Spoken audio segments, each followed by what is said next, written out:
Hi everyone, I'm Laura. I'll just do the pronunciation of my surname as it's um, unusual. I'm Laura Atack. It's actually the French equivalent would be Duchesne at an oak tree. There you go. My maiden name was Holiday, should have kept it, shouldn't I? But there you go.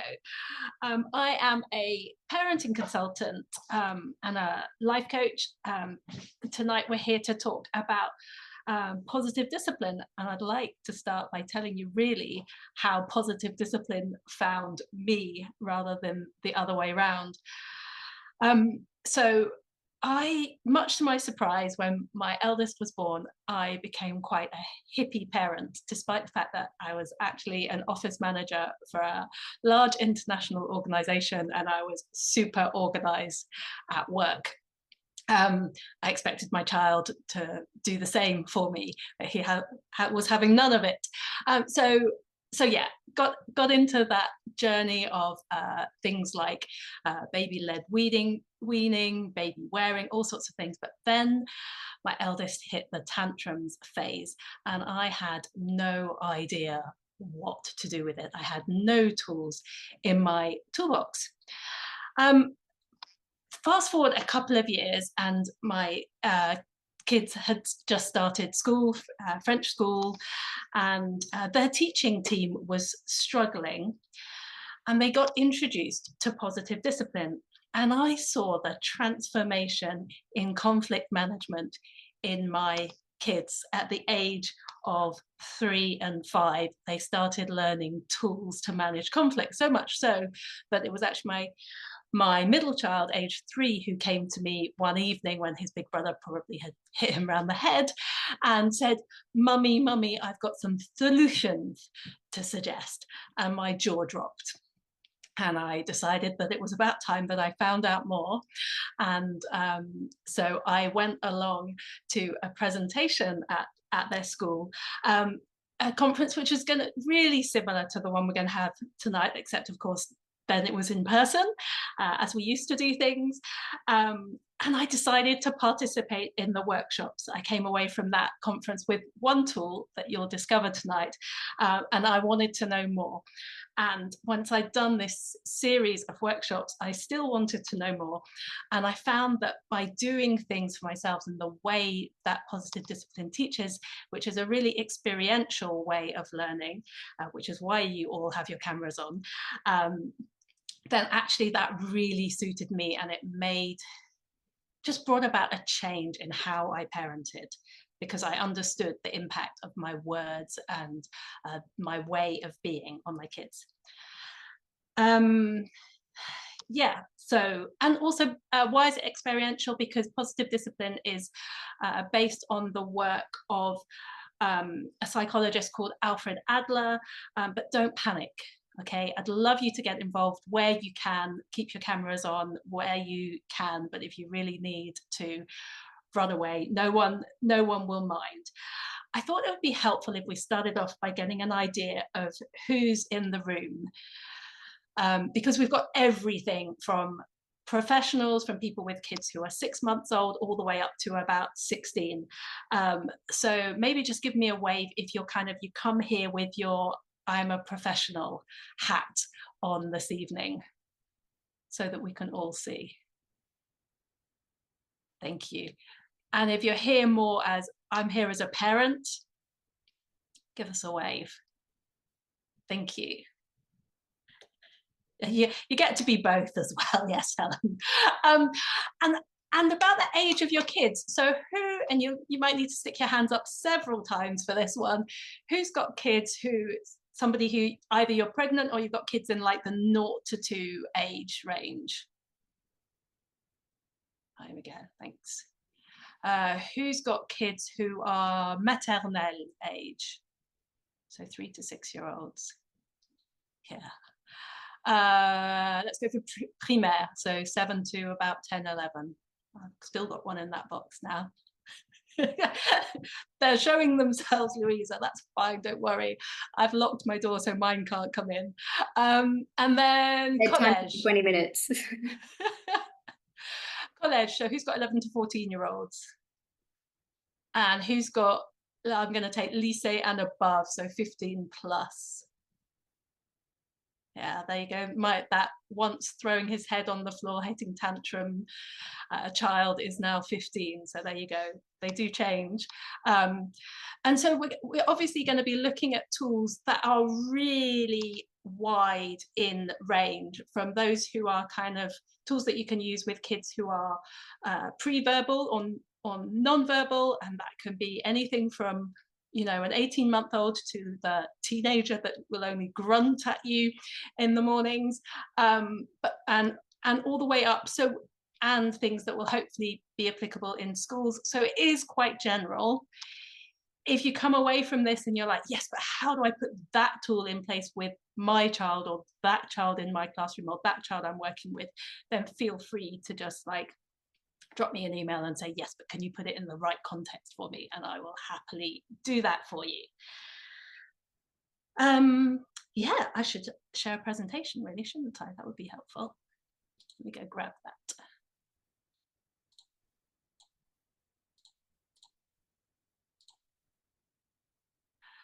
So tonight we're going to talk about positive discipline, and the word can seem really strange, so I wanted to deal with that first.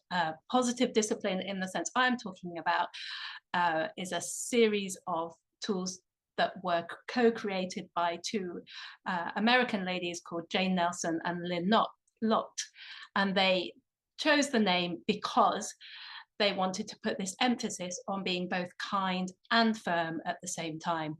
So the discipline bit, actually, from instructing on knowledge, we as adults are going to model what we want, and children will observe and follow that. And why positive? Because actually where we put the emphasis on something, then that is what will change. We see that in real life, but we also know that that's what happens in the brain. Where we repeat something, then the pathways in the brain, the neural pathways, will actually get strengthened. And so where we put an emphasis on what we want kids to do rather than what we don't want them to do, then that's what we're going to see growing. A little bit of theory behind positive discipline before we get into the practical tools, which is that there are 5 main criteria for positive discipline. As I said just now, it's both kind and firm at the same time. You as parents are going to make decisions about all sorts of things: what time your children go to bed, where they're going to school. All of the time you're making decisions for your children, and that can be the framework. That's maybe the firm bit, and then within that you can offer them choices. It also helps children to feel a sense of belonging and significance. We're all made to be in connection with each other. We're all looking for connection to other people.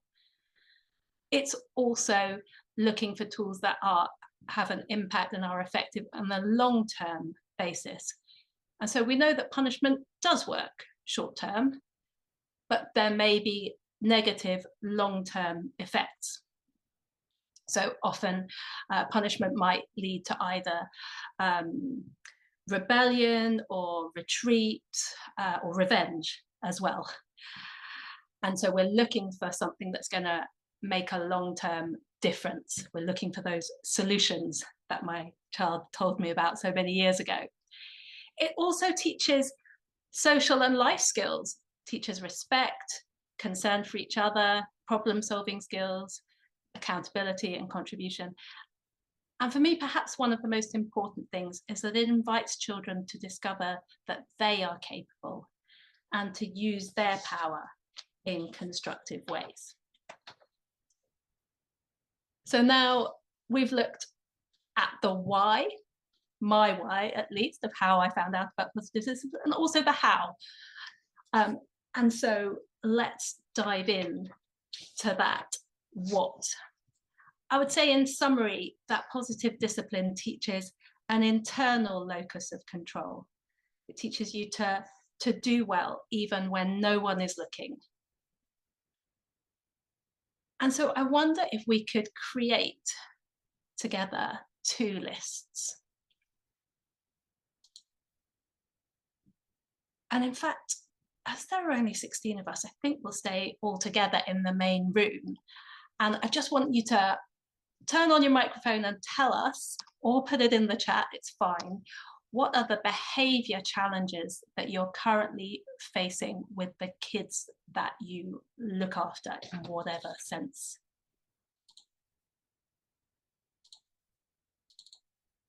Helen. Me? Yeah, you turned on your microphone. Oh, yes, sorry, right, okay. I'm actually talking about a 2-year-old. Mm-hmm. And she just always wants to do her own thing. And she refuses to do anything anyone else suggests. She just does what she wants to do. Thank you. I want it my way, and the big famous What? no. What? And why? Thank you. Anyone else? I have a family with a 4-year-old who says to her dad, it's your fault that I'm unhappy. Oh, wow. Mm-mm. Thank you. Else, would you do me a favour and look in the chat and read it all out to me?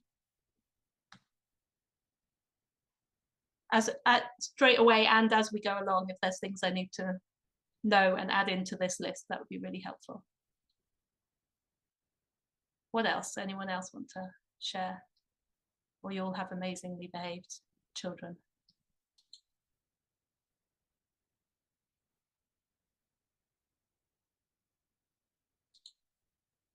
I'm going to go read some of those ones in the chat. So we've got difficulties at bedtime. Sophie, what's the behaviour that you're seeing that's difficult? Lots of needing the parent to be near, and repeated sort of going back-ins and back-ins and back-ins, sort of negotiations around bedtime. Thank you.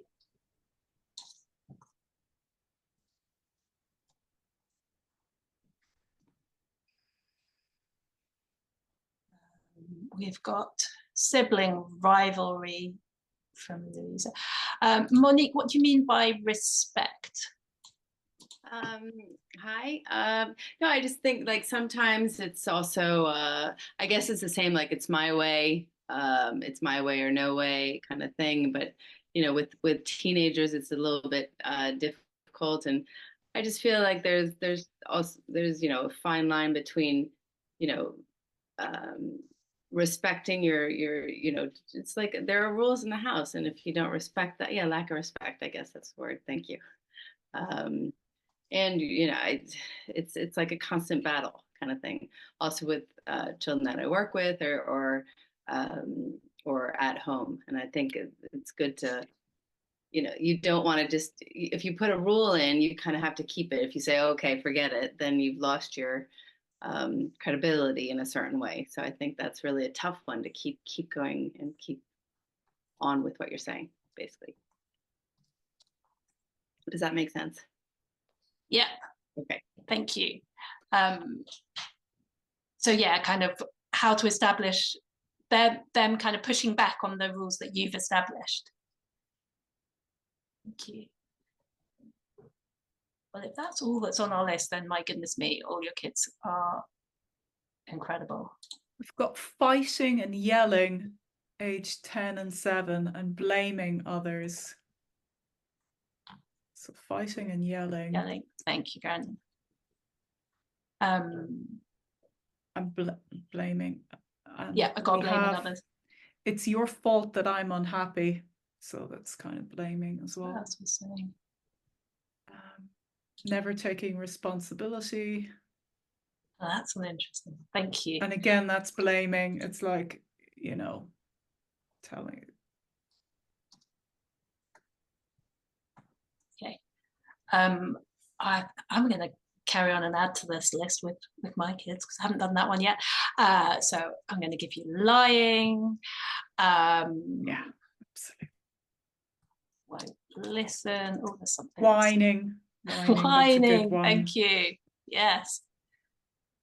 Lovely, an amazing word in French. Chouiner. That's one of my favorites. Okay, right. So those are some of our daily challenges. I'm sure there are others too. What about if you imagine that your children are all grown up, or those young people that you work with are all grown up? They're about age 30, let's put them in, their brains fully developed, they've left home. What are the talents and life skills that you want to see for them as young adults? What characteristics do you want them to have? Somebody's put self-confidence into the Thanks. chat, but on the other side, Yeah. on the behavior challenges side, oh yeah, you got it. Got that one, thank you. Self-confidence, thank you. Just realized I can copy and paste from the chat, which is a bonus. Right, okay. So kindness towards self and others.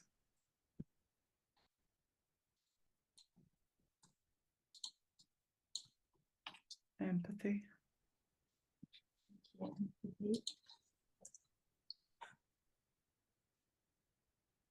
Any other talents, skills you'd like your kids to have? Thank you, Aurelie. Accountability for their own actions. Adaptability, flexibility. Thank you.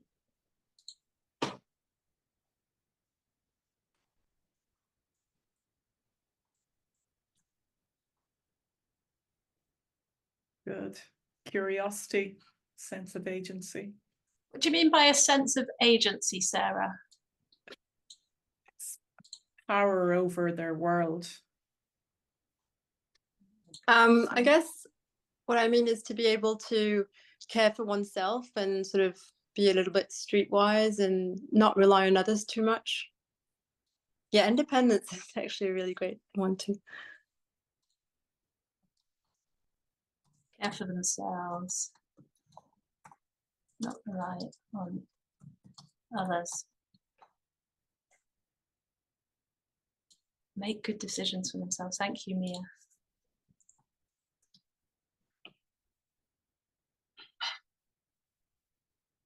Wow.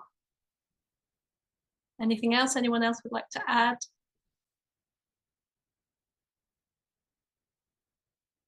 That's quite an amazing list already, isn't it? Oh, you keep coming. Thank you. Healthy and aware of their emotions, able to ask for help.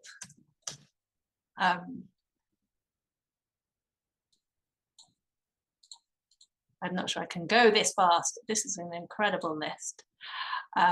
Being able to say yes and how to say no. Thank you.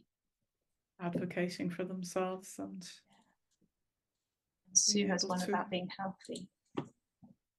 I'm not sure, Sue, that I would qualify healthy as a talent or life skill. How would you see that as a... With the thoughts and the mindset, and I don't mean like what he eats or...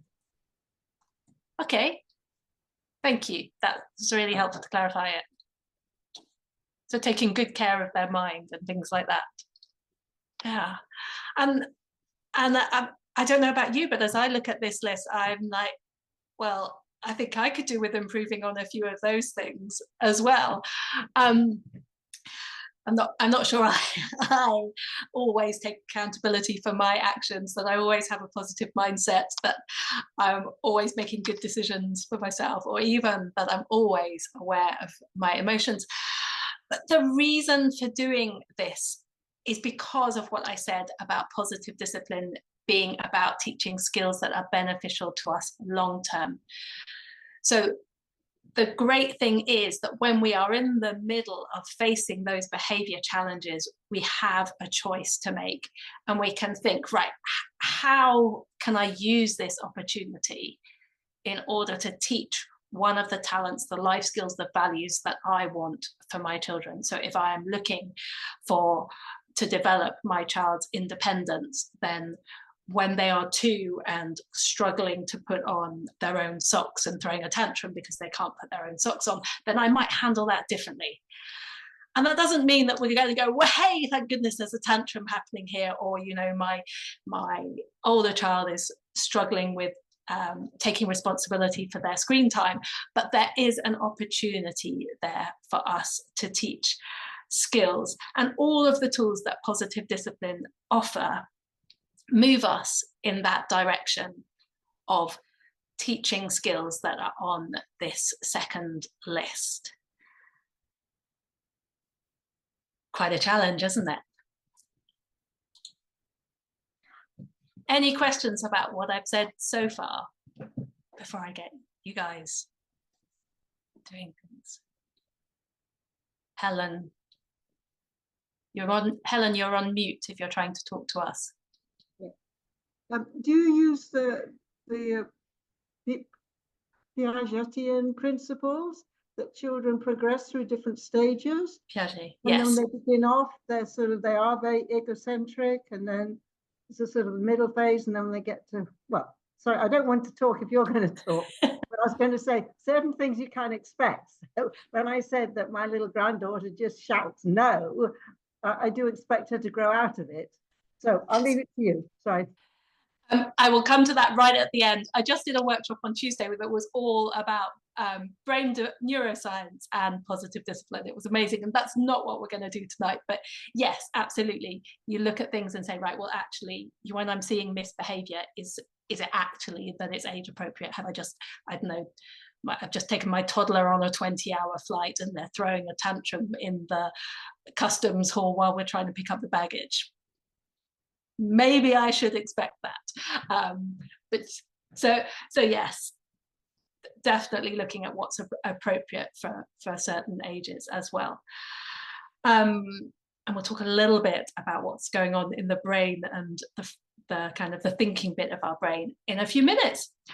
But first of all, as I said, positive discipline is about being both kind and firm. And so maybe we'll look a little bit on the firm side, and I'd like you to all do as I say for a minute. So would you like to put your feet, and I can't check up on you, but I hope that you will. Place both feet firmly on the floor and put your hands on your knees. And take a good deep breath.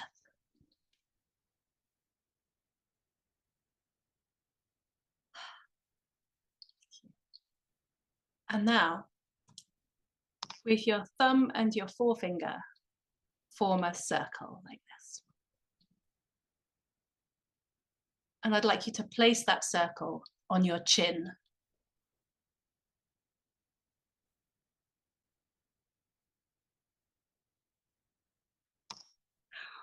What happened?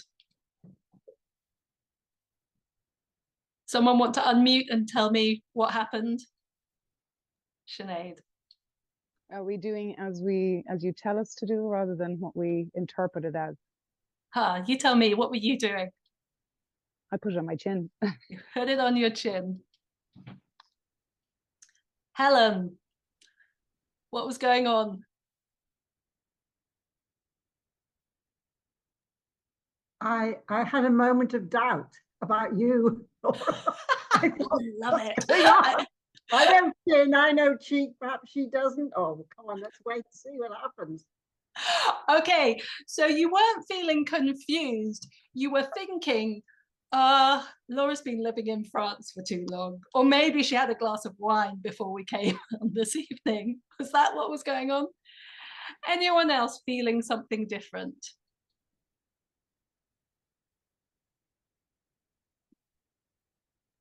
I thought it was maybe a trick. You thought it was a trick. So how were you feeling, Louisa? I was like, I can outsmart her. She said chin.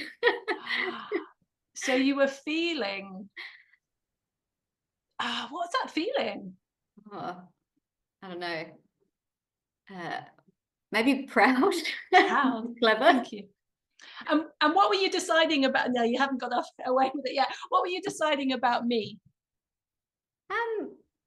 I don't know. I thought maybe that you were trying to trick us. So I thought you were a bit sneaky. Thanks for sharing. Okay, why did I do this activity? Who wants to take a guess? I mean, Do as I say, or not as I do, or something like that. Okay, do as I say, not as I do, because, Sophie? I was going to say exactly the same as Grania said, but because just because I say so, because I'm Because in charge here. because I'm in charge. Because depending on which statistic you read, about 90% of what we communicate is what's called paraverbal. And it's obviously harder on Zoom than in real life. But the words that I'm saying only take account for about 5% of the kind of the story that you're making up about me. And children learn, we all learn through modeling. So if I say to my little kids, don't hit, and I'm doing this, or actually what happens in our house is I tell my kids, when you want to talk to me, come and find me, because it drives me crazy that they call me from the other room. But when I want to talk to them, I'm like, Miriam, because she's at the other end of the house. So what am I modeling? Well, I'm modeling that it's okay to shout for somebody from the other side of the house. And so they do what I do, not what I say. And in a way, this is maybe the hardest thing I'm going to say tonight, because mostly in order for our children's behavior to change, we need to change something in how we behave. And we'll maybe look even more at that a little bit later.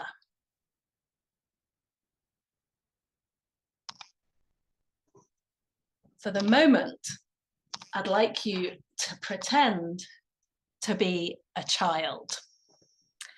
We're going to start off, you can be, I don't know, kind of toddler, and as we move through them, I'll give you some other examples. We'll kind of move through to primary and then to some teenagers. But what I want you to do is listen to what I'm saying and think about those same three things. How are you feeling? What are you thinking? And what are you deciding about me as your parent? I'm going to go through kind of about 10 statements, some toddler, some 7-year-old, and then some teens. And at the end of that, I'll ask you those questions. Okay?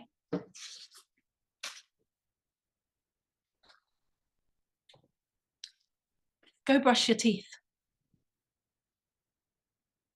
Don't forget your coat. Stop fighting with your brother. Hurry up and get dressed. We're going to be late to school. Pick up your toys. Go do your homework. Go take a shower now. Put your phone back on the charging shelf. Pick up your clothes and put them in the laundry basket. Go to bed now.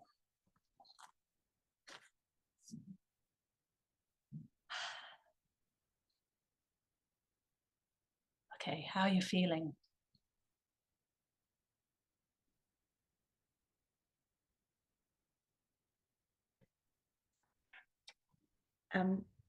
Say a little bit threatened. Threatened? Oh, Thank you. you. Like your last one. Whoa. Annoyed. Yeah, someone just said in the chat, annoyed. Yeah, I felt like you were sort of annoying giant that was just stomping in and telling me what to do. An annoying giant that was stomping in. Let's go read some of the things in the chat. Annoyed. I think that you're always teaching our children to have good manners. And when you tell them, you say, if you'd like something, you say please and thank you. And here the parent is just giving the orders, and there's no politeness involved. And there's no sort of relating it to anything. It's just coming out of the blue, like the parent adult is angry and you've got to do that, just do it. Okay. How did you feel, Helen? Well, as a child? as a child, or as I think a child might feel, so to say, I Yes. think they feel cross and You're angry. feeling cross and angry. And Thank you. why? I don't Ah, know. that's what you're thinking. Why? And I also added that she felt unseen and almost humiliated. Mm. Sinead. I think overwhelmed with all the orders. Thank you. Like you didn't have control. Thanks, Mm. Jamie. That's maybe a thought. So those were all your feelings. And we heard some of your thoughts as well, what you were thinking. And Helen shared as well. Gosh, this is a lot of orders. What were you deciding about me as your parent, your caregiver, your teacher? She's a right tyrant, that one. You, I'll take it. Anyone else? Any other decisions? Yeah. She's just here to boss me around. She's just here to boss me around. Yeah, there's not a lot of love or kind of kindness coming out. Not a lot of kindness. Thank you. Yeah, Yvonne. That's what you were deciding about me. I'm impatient. Laura, I got the sense that you weren't in control, that when you told me to do those things, yeah, you weren't in control. Mum has lost control. Thank you. Sarah said I was cold. I would say you're not my mother. Not my mother. I hate you. You don't care about me. Not my mother. That's quite a lot. Miguel, we haven't heard from you yet. You get to join in as well, if you'd like to. No, but for me, it really depended, because I have good memories with some teachers and really bad memories with some other teachers. So even the same command, depending the relationship with the person, will not affect me the same way. Okay, thank you. It's true. And how were you feeling as a child as you heard those things? It was making you think back to those interactions that you had with those different adults. Well, it's obviously you think most likely of the negative at first, because it's just nature. But then you think, oh, at the school there were also good teachers and would give me the same command. But because I built a relationship with them, I would more gladly obey them, because I didn't see the same sentence as an order, and more like a suggestion for my well-being. Okay, thank you. Aurélie.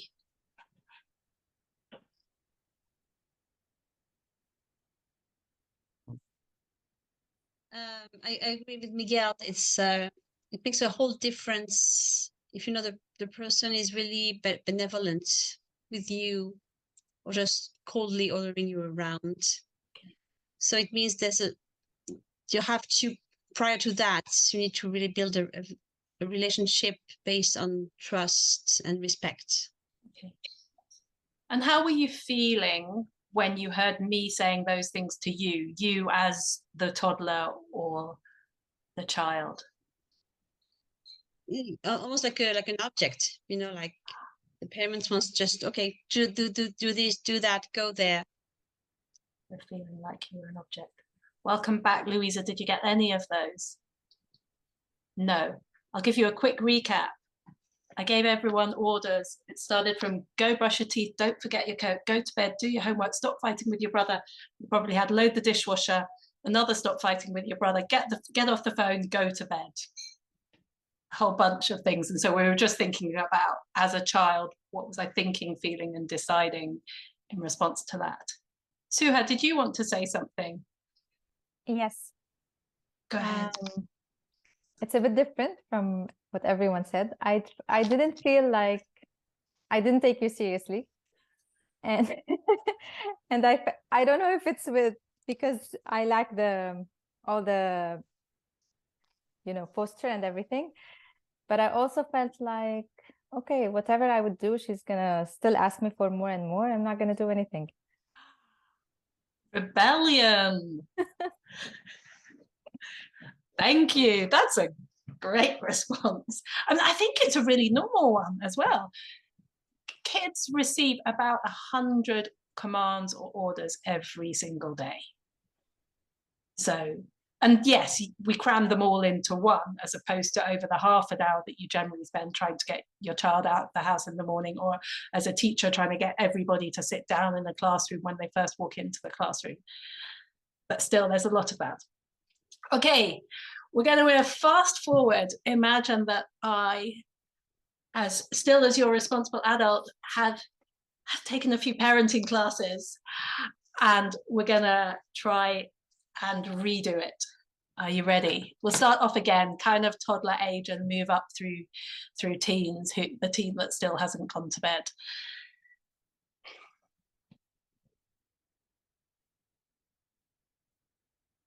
Is it the red toothbrush or the blue toothbrush tonight?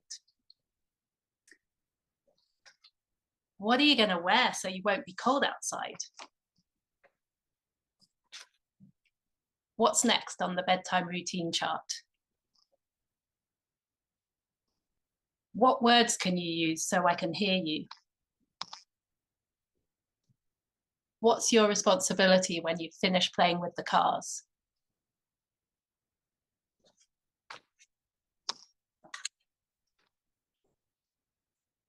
What do your friends say when you get to school and you're sweaty and smelly? What are your plans for getting your homework done this weekend? What was our agreement about when phones should be on the charging shelf? What can you and your brother do to solve this problem?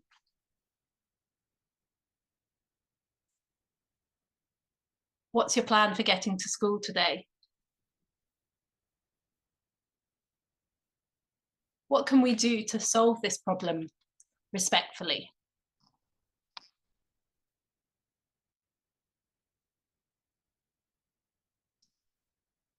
Okay. Who'd like to tell us how they're feeling?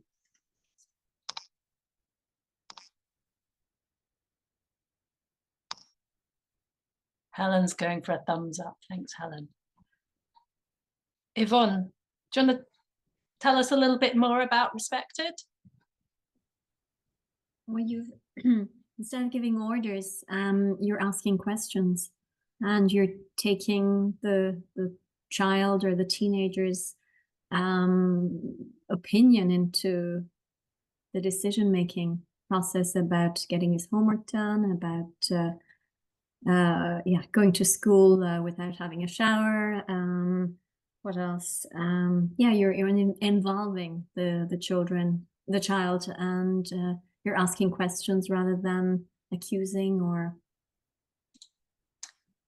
Okay, and that's everything I was doing, and that was you looking at it as an adult. How did you feel as the teenager, toddler, whichever age you kind of picked?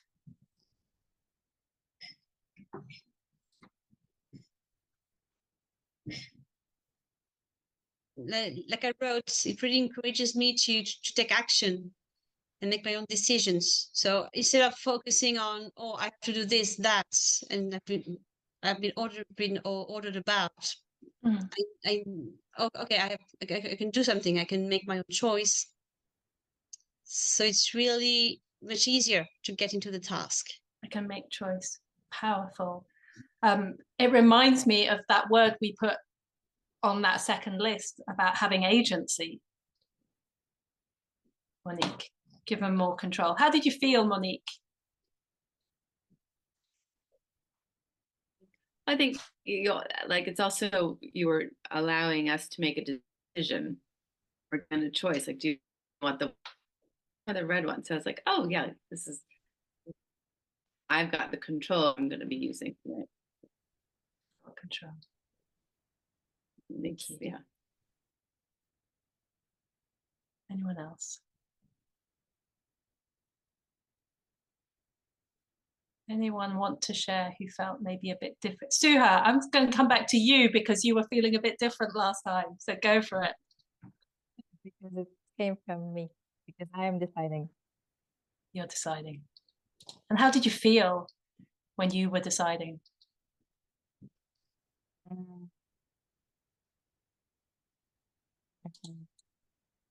I actually took you more seriously this time as well. Like maybe the first time I felt like you weren't in control and you just wanted to control me. Like, yeah. So you took me more seriously. Mm. And what did you decide, therefore, about me as your adult? I want to be on a good relationship with you. You want to be in a good relationship with me. Thank you. Else, I felt together. Yeah.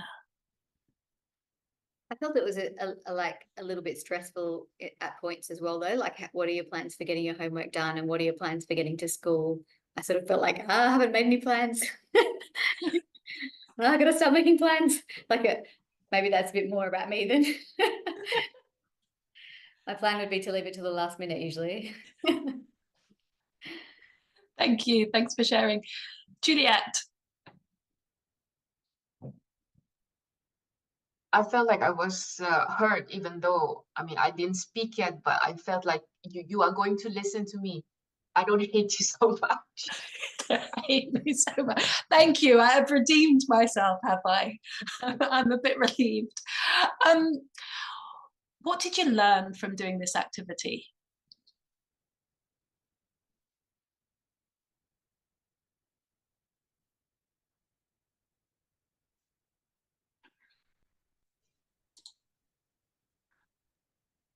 So for me, it really highlighted the way that on that kind of second column of all those things that we would like for our children and the people that we're working for, that actually that can start incredibly early, like fostering that sort of independence or those skills by just sort of asking those, sort of stepping back a bit and asking those questions. So it's not something that it's something they can start doing much earlier than you would think, to then be able to do it as adults.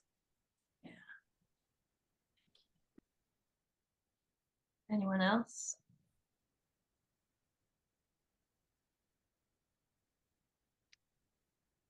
I think perhaps it's less about the what and more about the how.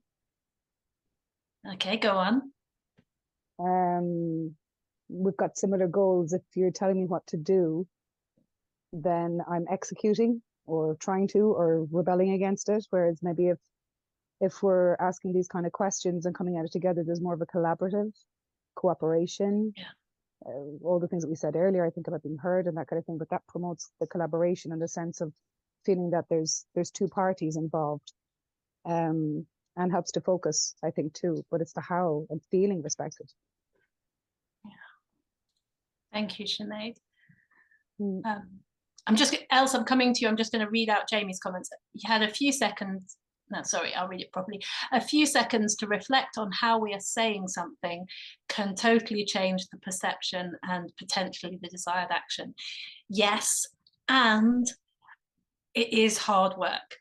Like, it will take longer, okay? Because that point's going to come up at some point. You know, it is quicker to go put your shoes on, do this, do that. At least in the short term, it's quicker, okay? But I'll come to you, Else, before we kind of get into the analysis of what was going on. Else. I felt that you were very firm in asking your questions. You were not playing the sweet parent who was trying not to hurt the little kid too much. You were very firm in your way of asking questions, which I think I do also when I'm a therapist or working with young kids with behavioral issues. You need to be firm, but you need them to feel that they exist and that you do listen to them. Doesn't mean that they decide. Thank you. And you've made a really important point. And sometimes when we're doing this activity as adults, because we can't quite totally get into child brain, as it were, we kind of think, oh, am I being manipulated here? Because you'll have heard behind each of my questions, I am, as you said, Sinead, I'm going somewhere. The teeth are being brushed, you are going to bed, you are, you know, and so we as parents, we need, and as teachers, sorry, we need to do that thinking first. Because if I say to my middle child, what do you need to wear in order to be warm outside? His answer, no matter what time of year it is, will be, I'm fine just as I am. And actually, he'd be both, like, he could be wearing a sweater in the middle of summer, you know, a sweater and sweatpants in the middle of summer, and he could be wearing shorts and t-shirts when it's 5 degrees outside. So I am not going, if I as a parent want him to be wearing a raincoat, yeah, teenagers are even worse about coats, but if I want him to be wearing a raincoat, then I'm not going to offer that choice to that particular child. And I'm not going to say to my child either, I mean, you can ask all sorts of questions, but I'm not going to say, do you want to go and brush your teeth? Because the answer is no. I mean, if you ask me, do I want to go and brush my teeth? The answer is no. I brush my teeth because I know from having experienced the consequences of not brushing my teeth well enough, how expensive it can be to go to the dentist. So we are giving choices within the framework that we as parents have set at the beginning, which I suppose if we were discussing kind of the whole Catherine Goldman, who's very vocal on the French side at the moment, and all the critics about positive parenting, I would say that positive parenting and positive discipline is not laxist. We are putting that framework in place. But then we're giving choices within it, because quite frankly, when it's the bedtime, does it really matter whether my child gets into their pajamas first or brushes their teeth first? No, not to me. If it matters to you, then you don't give choices around that. Any questions, other questions about this?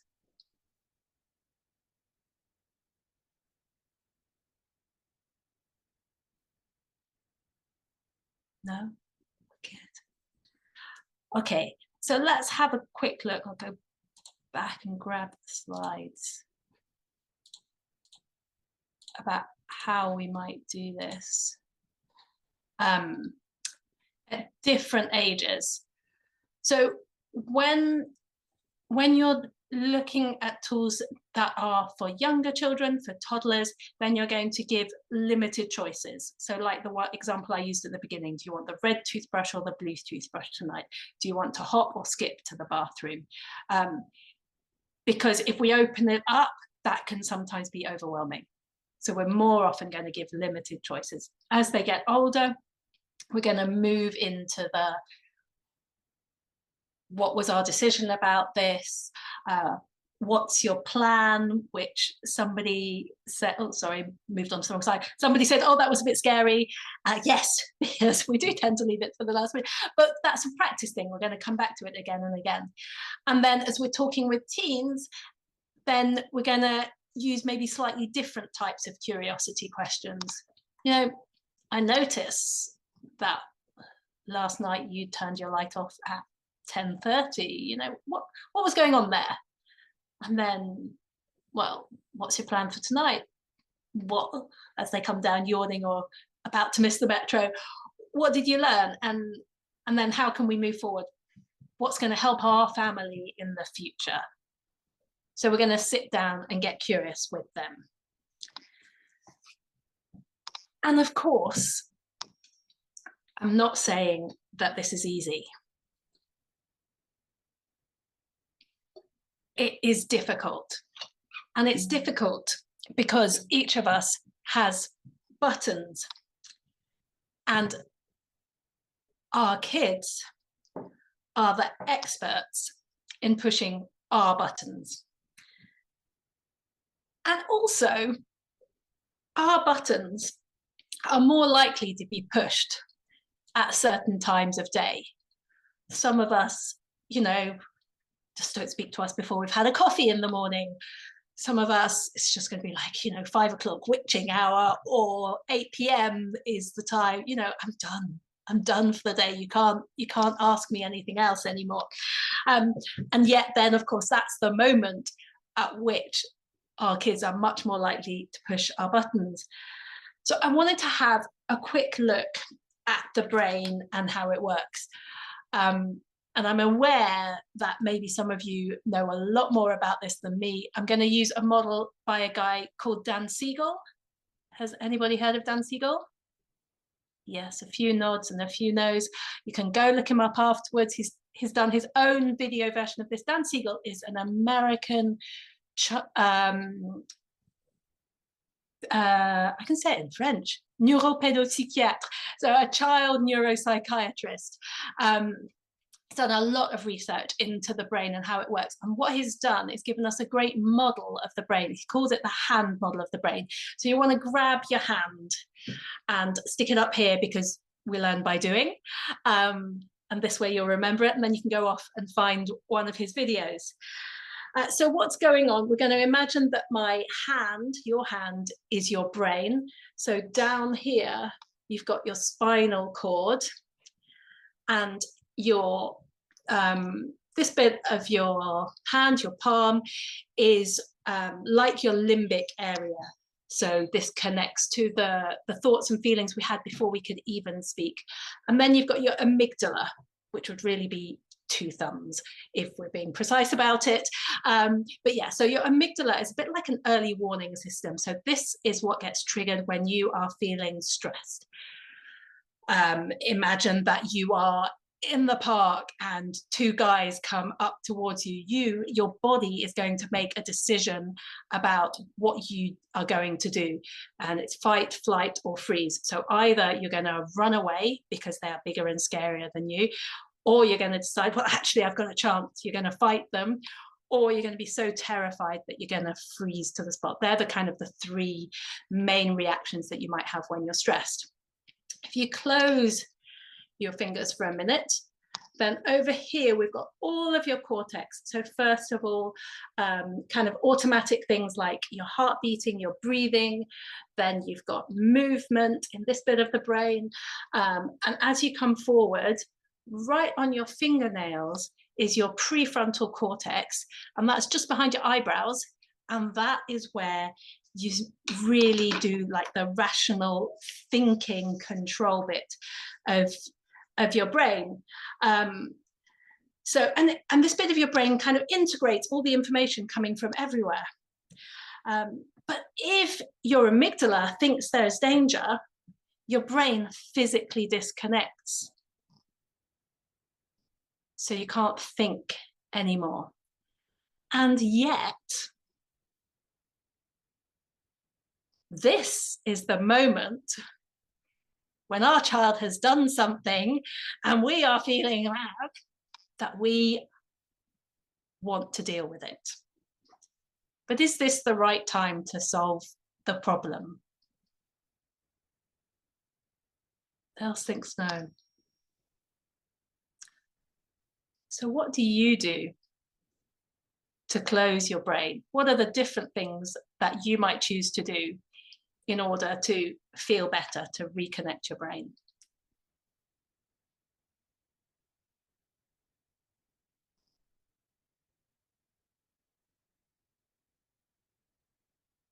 I'm going to ask Yvonne first, because I think she's the sophrologist in the room. Am I right, Yvonne? Yes, you are. Yes, and I'm sorry, I have to admit that I was reading a message on my phone. Okay, there you go, you got distracted. Okay, well, someone's given the answer for you. It's Louisa. Louisa, what would you do? What I'm trying to do is to take deep breaths and actually to say, I think I need a moment to calm down. I'm going to try and calm myself down, because you know, whatever's happening, your anger is a bit contagious at the moment, or I'm feeling that you're very angry and I'm feeling a bit angry, so I'm going to try and calm myself down. I'm not saying that I'm particularly good at that, but I'm trying. Thank you for sharing, Louisa. Anyone else? Monique takes a break. Do you walk away, Monique? Yeah, I think it's like you count to 10 kind of thing. Okay, 1, 2, 3, 4, 5, 6, 7, okay, and then you come back. Kind of, you pause, you exhale, you I think it's called peace. I was just looking it up.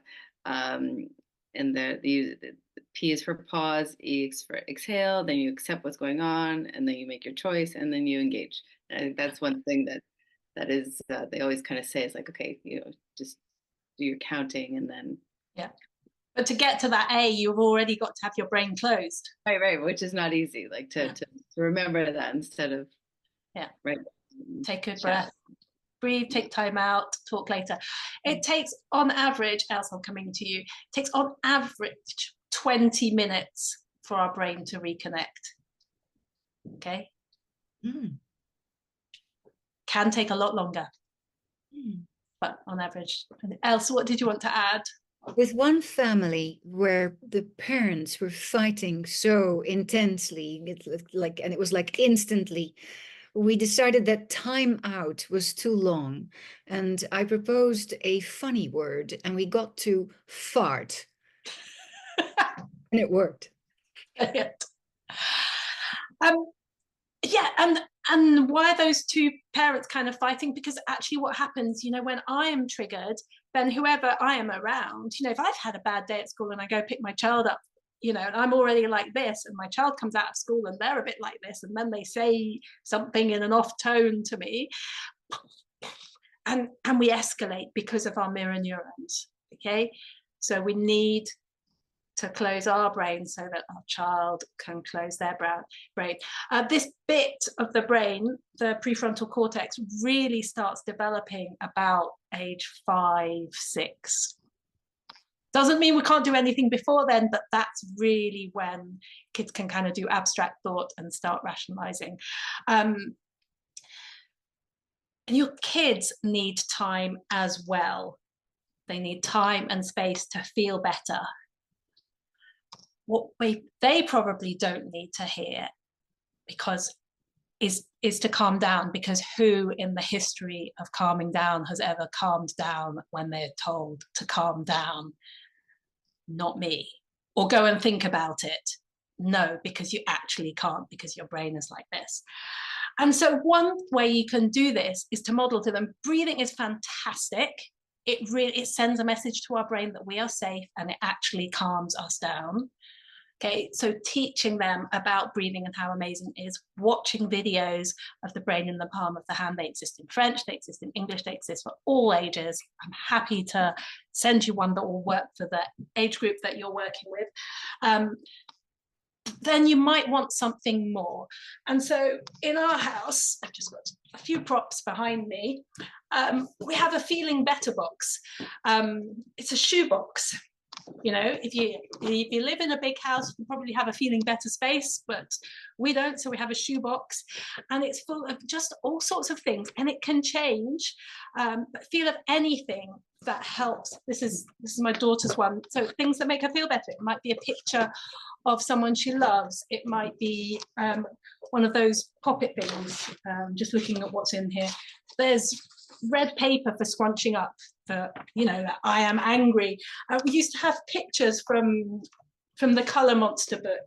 That's this book, if anyone doesn't know it. We used to have pictures from that, and she would take the picture of the particular monster and kind of bring it and shove it in my face, quite literally, to tell me how she was feeling. And just doing that would already help her to feel better. Mummy, I am angry. Yes. But finding all sorts of things. She'd literally go around the house and she'll pick up objects and put them in there, a tiny little stuffed toy. So that's a really useful thing you can do with a small child, is have a space or a box.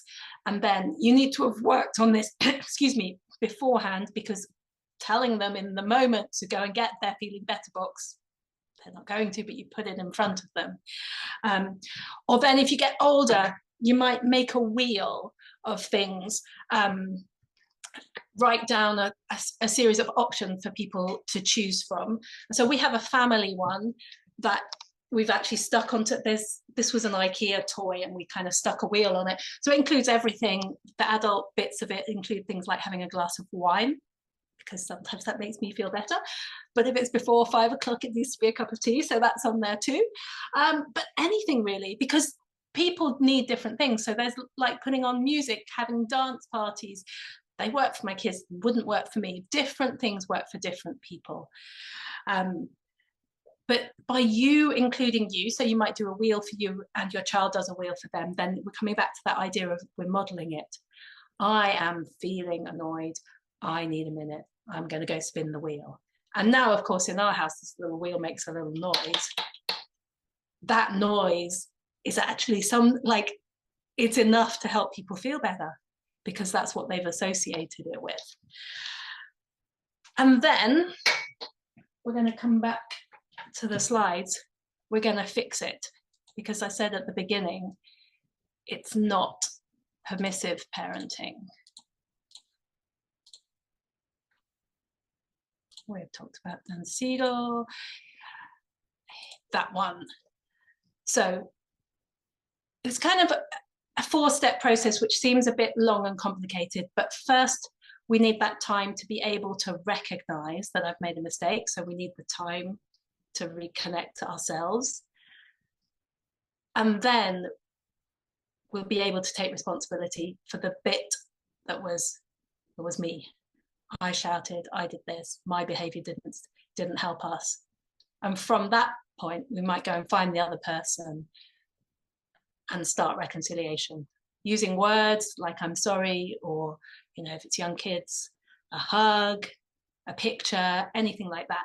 And then the fourth step is about seeking resolution. So what are we going to do differently next time? Because we know that with our kids, the same thing is going to come up time and time again. And why is it going to come up time and time again? Because actually, the bit of behavior that we see is actually just the bit on the surface. There's often something else going on underneath the surface. So it might be that what our expectation of their behavior is not developmentally appropriate. It might be really simple things like they are hungry, tired, thirsty, and we can fix those things quite quickly, and then we'll see a change in the behavior. And then positive discipline looks at some other things as well, because the misbehavior that you see is often your child's solution to a problem that you don't see. And so they might be misbehaving for one of four ways. They might be looking for attention. They might be looking for more power. They might be looking to get revenge, or they might believe they're not capable, and that's called assumed inadequacy. And again, that comes from Adlerian theory. So Adler, who was this psychologist way back in the 1870s, that kind of wrote the theory behind positive discipline about, well, all of our behavior is leading us towards this goal of connection and significance. And when we can't get it in appropriate ways, then we try and get it in another way. An easy way of explaining that is a toddler with a new sibling. The toddler sees the parents giving time to the new baby, and he's like, oh, what's going on here? And will make decisions inside their brain about whether or not they belong in that family. And it's not that they're the right decisions, because of course the toddler perceives lots of things but doesn't yet have kind of wide knowledge about the world, so they're going to misinterpret it. And so then they might change their behavior in one of several ways. So sometimes you'll see kind of regression in some ways, you know, the baby has nappies, I want my nappies back, whatever it is. Or you might see them being overly helpful. All sorts of different things that you can see in toddlers' behavior because they're looking to belong and they don't feel that they belong. I've done a lot of talking. It's 10 to 9. Have you got any questions for me? And if you don't have any questions, we'll find out what your favorite bit of the workshop was, or one thing you're going to take home and do differently.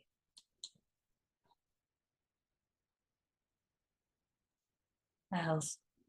You give workshops for parents. Can I send parents? Do you do workshop with groups of parents?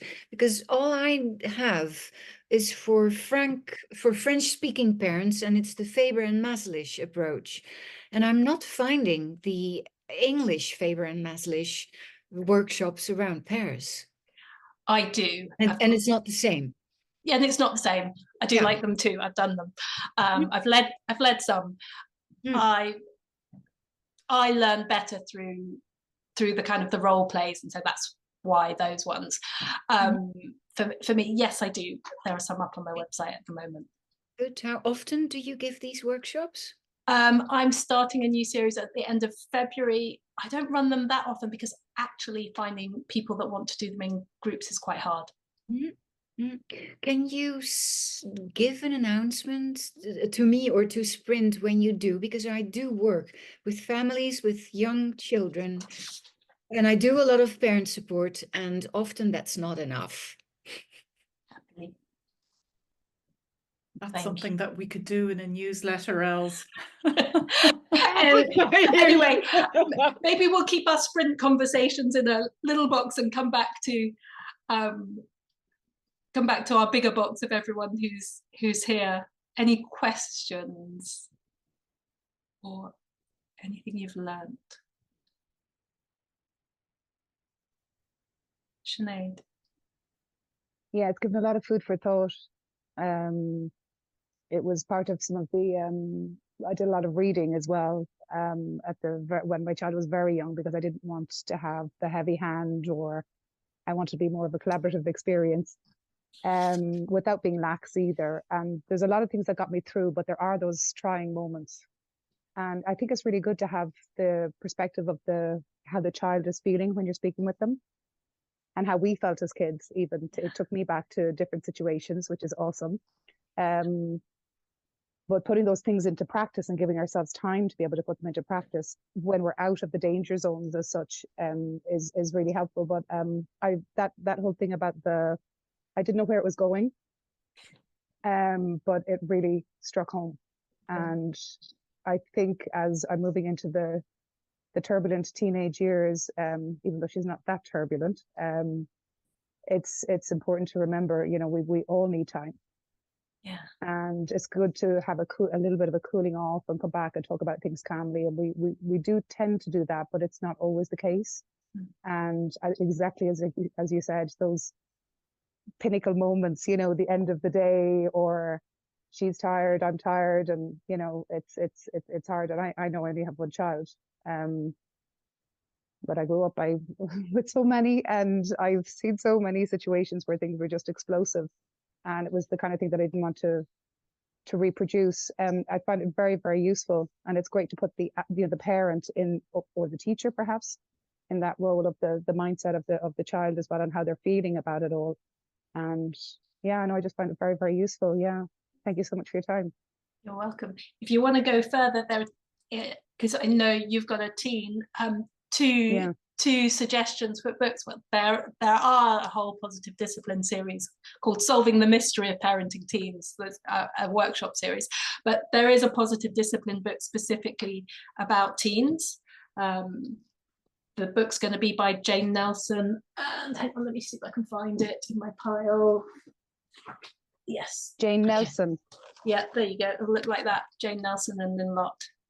Positive discipline, but it does exactly what it says on the tin. Exactly. So positive discipline comes in, about as many versions as you can imagine. There's this is the classic one, positive discipline, but then there's 0 to 3, 3 to 6s, solo parenting, all sorts of different books. The other book I love for reading about teens, but it's a bit of a harder read, is Dan Siegel's Brainstorm, and understanding that a lot of things that are going on in adolescence are to do with the brain rather than to do with hormones. We kind of blame hormones for everything, but actually there's amazing changes in the brain with teenagers.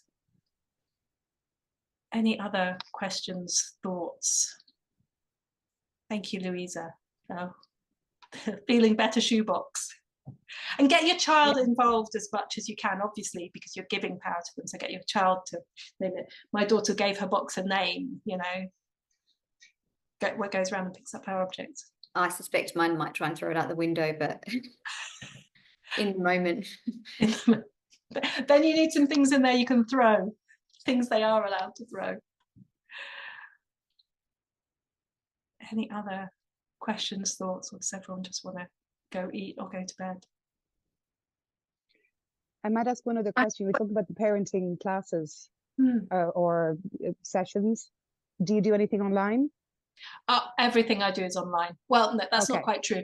I do in-person work, but generally that's when I'm invited by either a company or a school or an association. That tends to happen in person, but all of my individual coaching sessions and group workshops that I organise are in English and online. In English and online, okay. Good to know. What about when the two parents have a different approach? Then I switch on to my other hat of life coaching, first of all. And then when it gets really bad, I'll go and ask someone else for some support because I'm not a couples therapist. But yes, that's one of the things to start off with. Like, what are your different values? You know, that exercise we did at the beginning of like, what do you want for your child when they're 30? Well, first thing is that is an exercise to do as a couple. Sit down, right, what are our values? And from that, what are our goals and where are we going? And so therefore, what's our parenting style? I just think that that's something that children play into as well. I don't think it's the end of the world. We had a conversation this evening in our house about, you know, whether they were going to be allowed to eat the Nutella and the speculoos spread that we had just bought on Sunday morning, because Nutella is Sunday mornings, and I just said the speculoos was. And they were like, well, can we have both? And I was like, well, which of your parents are you going to ask? Are you going to ask me or are you going to ask your dad? And my daughter was right. She's like, I'm going to ask my dad because he's more likely to say, yes, you can have both.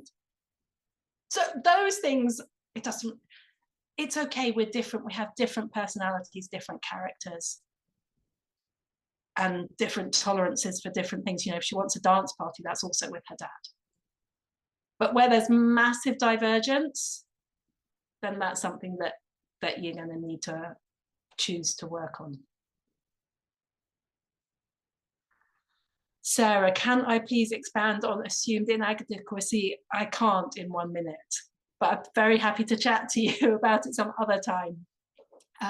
Feel free. Like, you go on my website, there's a thing for booking a 20-minute slot. I will happily, but it's the 4th stage. So kids will have gone through the first 3 probably and not found their goals met in those. So it won't be in toddlers. It will be kind of age 6 plus that a child will feel, actually, I'm incapable. I am explaining it in 1 minute.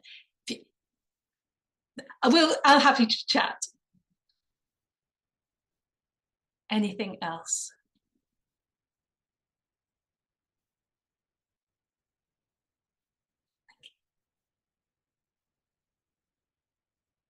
Okay. If there's nothing else, maybe we'll go around and just do each one word or one thing you're like, oh, that's different, that's new, or no, I knew it all already. And then we'll say goodnight. Who wants to start? I'm just going to say fabulous. Thank you very much, Laura. Like, really, really nicely delivered. I particularly like the IKEA wheel that makes the noise. I do enjoy the noise. Thank you. Thanks, Gráinne. If she didn't stick to one word, did she? Please, can you use? Thank you. 2 toothbrushes. That was the tool that there were 11 tools in my first parenting conferences, and I came away only remembering one. And that was the one. And it made a difference.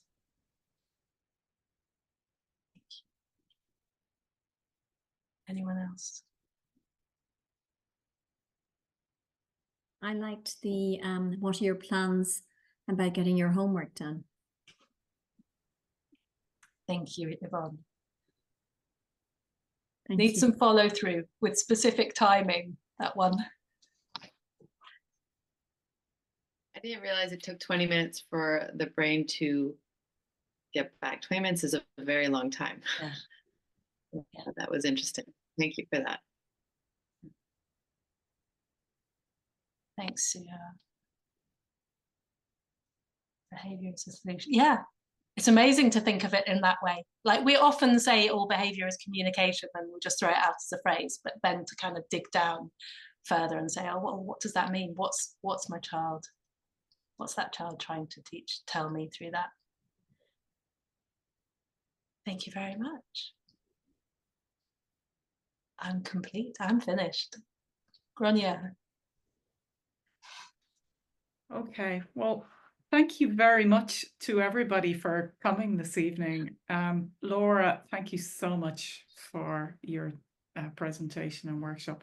Honestly, I thought it was delivered fabulously, and I think that you will have some follow-up. And I feel bad there were such a list of people that didn't turn up that actually had asked some really nice questions and all sorts as well. But, you know, they'll miss out. But maybe, and probably not this year, but it could be that we bring you back next year or something like that, you know. And I say bring you back, it's like you're here, just that we ask you to do something else again, and we maybe take a different slant so that it's new for those people who would like to come back. Okay, and thank you everybody for coming today. Yeah. Thank you for giving your appreciate- evening to us. And we look forward to seeing you again at the next sprint event. Okay, and we'll keep you informed as to what's coming up next. Okay. Great. Thank you very, very much. And yeah, if you've any follow-up questions for Laura, do you want to just offer your email address to everybody? Yeah, if sure. anybody wants to, and it's on our Sprint website as well, there you go. if anybody was looking, but it's Laura's Encouraging Parents or something. Exactly, it's what it says on the tin, as it were. Yeah. It's laura@encouragingparents.com, or you can find my website. I've got a weekly newsletter which has parenting tips and tells you stories about my life as well, so you can sign up for that as well on my website. Great.